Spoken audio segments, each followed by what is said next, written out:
Good morning, gentlemen. Wayne Peters. And where I come from, our ladies are referred to as birds. And I'm sure I know a lot that would trade one in the hand for two in the bush, irrespective of the interest rate.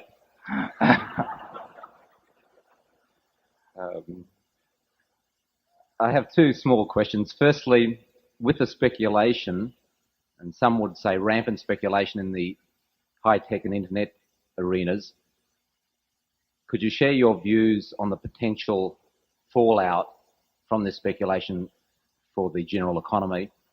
And secondly, how long did it actually take you to perfect that curveball? And are we going to see it tonight? I don't think I want to give anything away about my pitches tonight. Ernie Banks may be in the audience. I know he's in town, and I just can't afford to do that. But you'll see it tonight, and you can describe it any way you'd like. The question about the high-tech stocks and possible fallout. Anytime there have been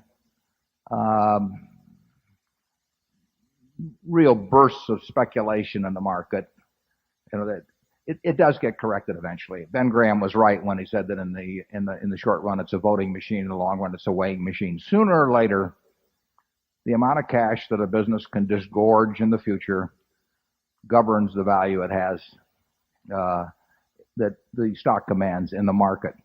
But it can take a long time. And it's a very interesting proposition. For example, if you take a company that in the end never makes any money, but the trade changes hands representing a valuation of 10 or 20 billion dollars for some time, there's no wealth created. There's a tremendous amount of wealth transferred. And I think you will see, when we look back on this era, you will see this as a period of enormous amounts of wealth transfer. But in the end, the only wealth creation comes about through what the business creates. There's no magic to it.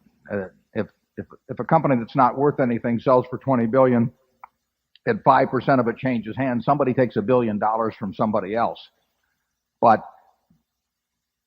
investors as a whole gain nothing. They all feel richer. It's a very interesting phenomenon, but they can't be richer except as a group unless the company makes them richer. And it's the same principle as a chain letter. If you're very early on a chain letter, you can make money. There's no money created by chain letters. In fact, there's the frictional cost of envelopes and postage and that sort of thing. So the net, there's some money destroyed a little bit. And there's money destroyed by the frictional costs of trading and investing. That comes out of investors' pockets. But the manias that periodically take place, and not just in stocks. We had a similar mania. I'm not necessarily similar. We certainly had a mania in farmland here in Nebraska 20 years ago, and land which couldn't produce, we'll say, more than $70 or $80 an acre would sell for $2,000 an acre at times when interest rates were 10%. Well, that math will kill you, and it killed the people who bought it at those prices, and it killed a great many banks here in Nebraska who lent based on that sort of thing. But while it was going on, everybody thought it was wonderful because every farm was selling for more than the similar farm it sold for a month earlier. And it was momentum investing in farmland. And in the end, valuation does count, but it can go on a long time. And when you get a huge number of participants playing with ever increasing sums, it creates its own apparent truth for a very considerable period of time. It doesn't go on forever. And whether it has fallout to the whole economy, like it probably did in the late 20s, or whether it's just an isolated industry or sector where the bubble bursts and it really doesn't affect other values, who knows? But 5 or 10 years from now, you will know. Charlie?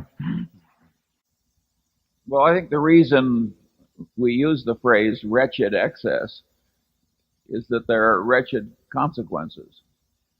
If you mix the mathematics of the chain letter or the Ponzi scheme with some legitimate development like the development of the internet, you are mixing something which is wretched and irrational and has bad consequences with something that has very good consequences. But you know, if you mix raisins with turds, they're still turds.